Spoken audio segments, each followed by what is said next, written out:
everyone, welcome back to my channel. I'm Jonna Reynolds. Today I wanted to talk to you about imposter syndrome.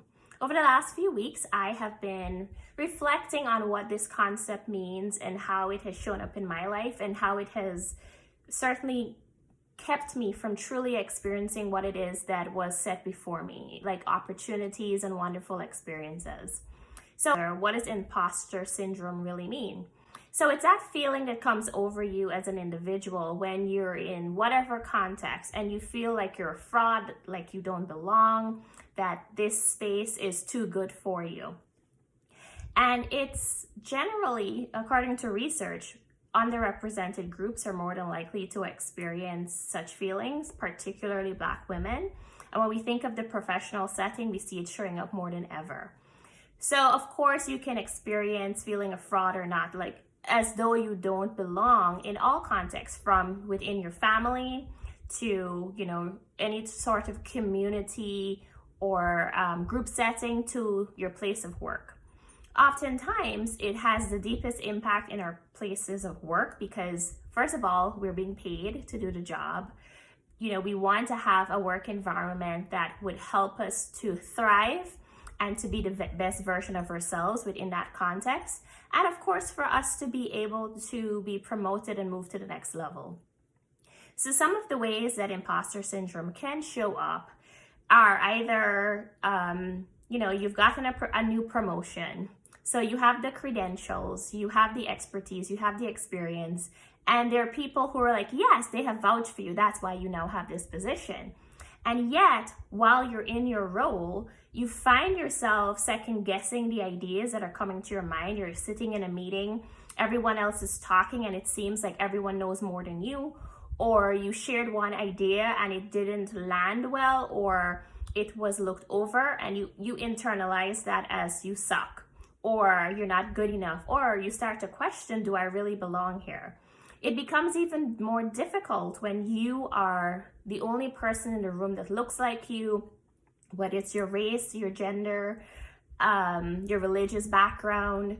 Even you could also be coming from an entirely different field so that you're bringing a new, fresh perspective to the team.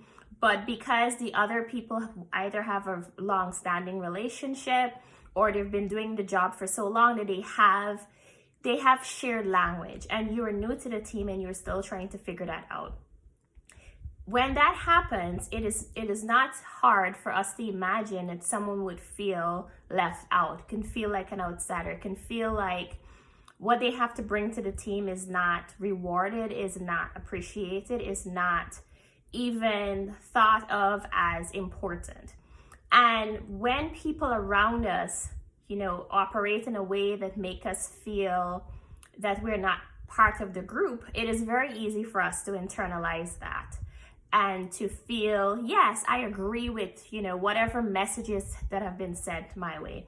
They could be implied, and sometimes people are overt with their, trying to tell you that you should not be where you are. I believe that the best way to handle such things is to follow some of these tips.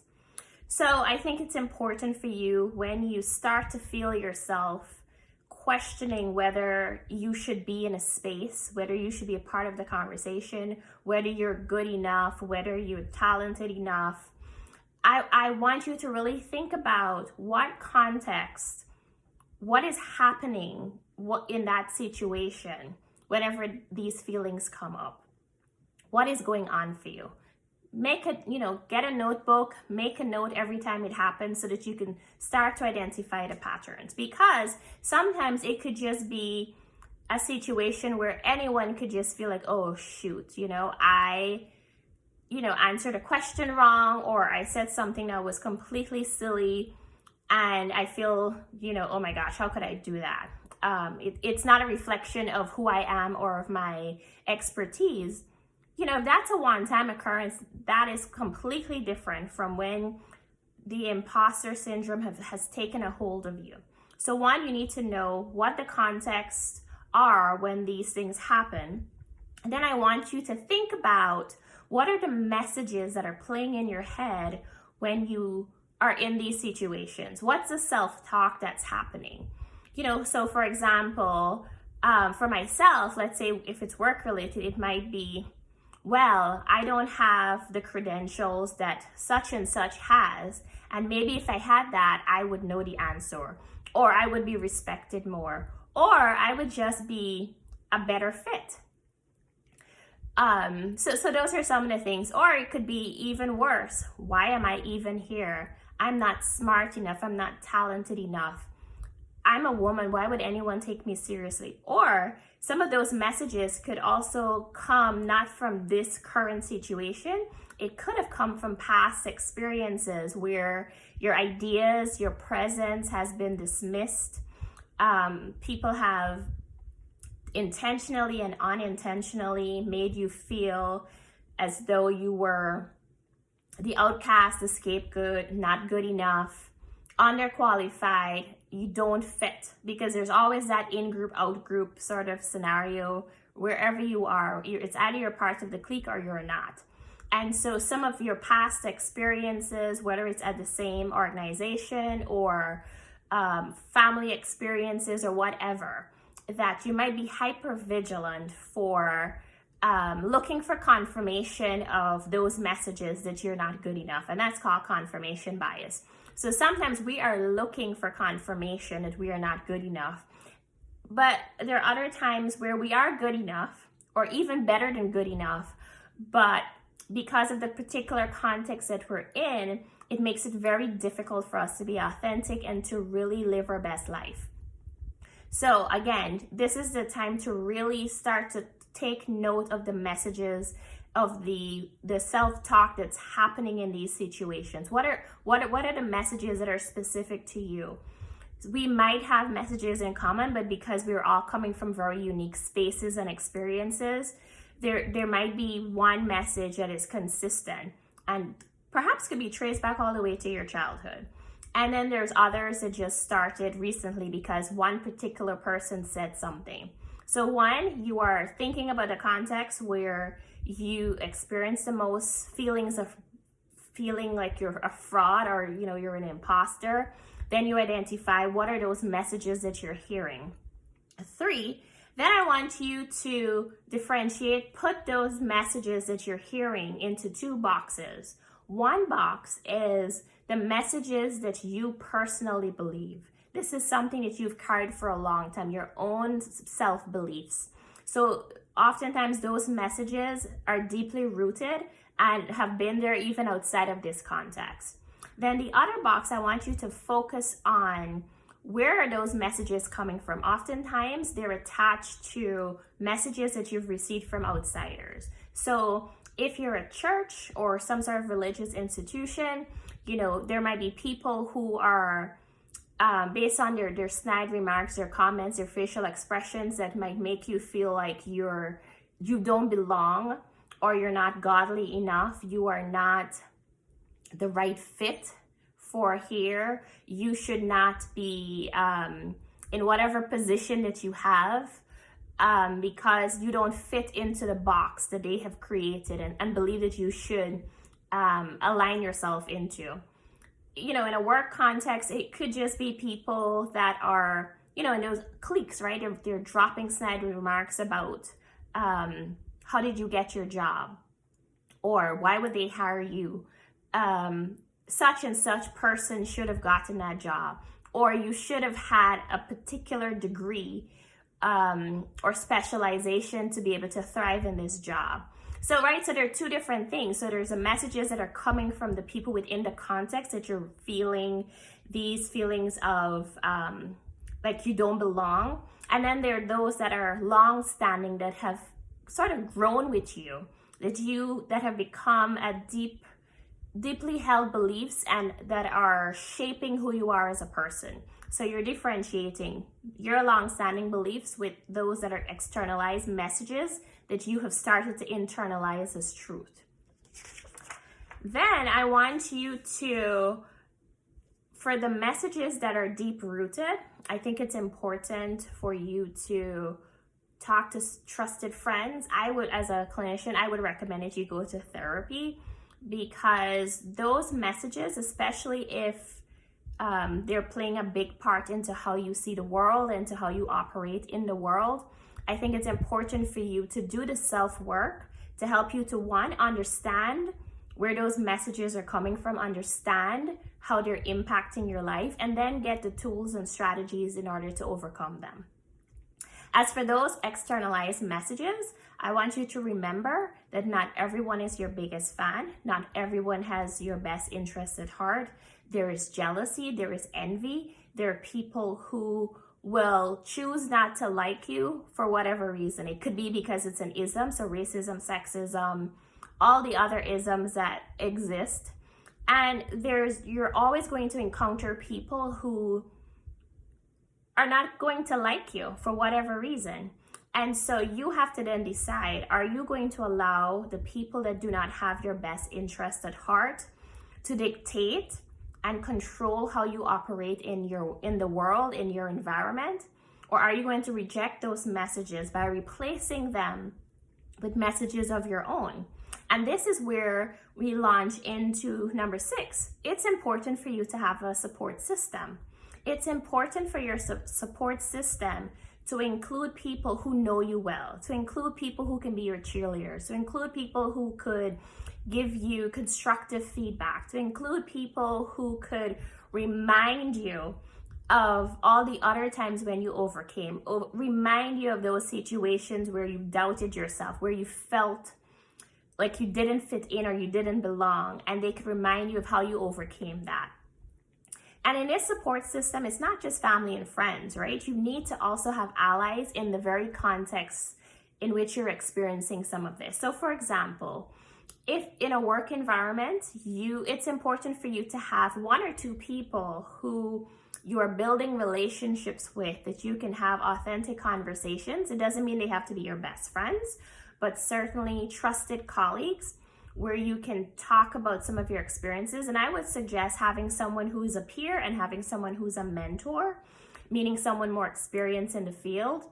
I think it's important for you to build a network of your own right within that organization so that you have people at varying levels who could be your allies, which means that when you come to the table with an idea or a suggestion or whatever, there are other people who are at the table that can say, yes, I agree with that. I think that's a marvelous idea. So that you're not the only one standing there always feeling like you're not good enough. You need to have your own cheerleaders.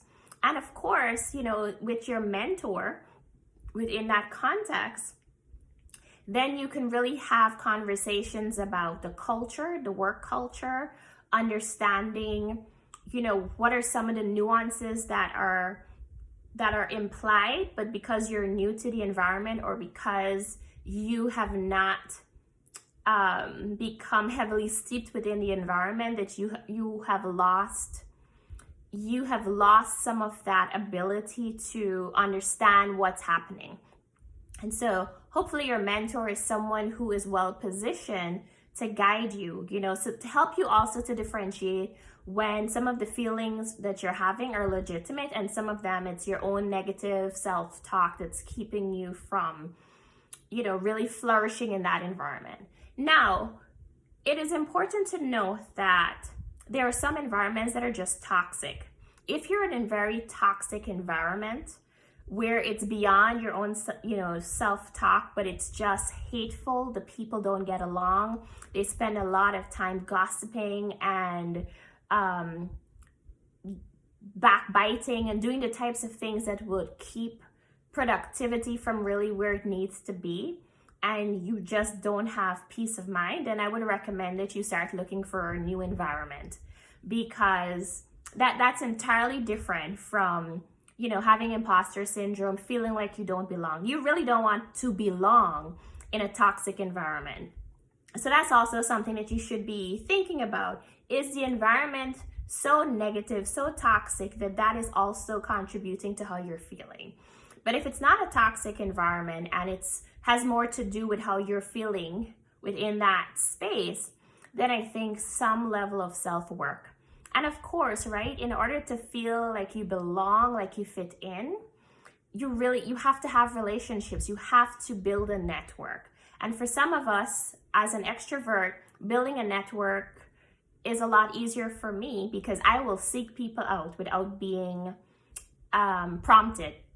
But if you're an introvert, or you are, you're coming from a different country, or your first language is not English, cultural difference, all of those types of things could be barriers or obstacles to keep you from taking that next step.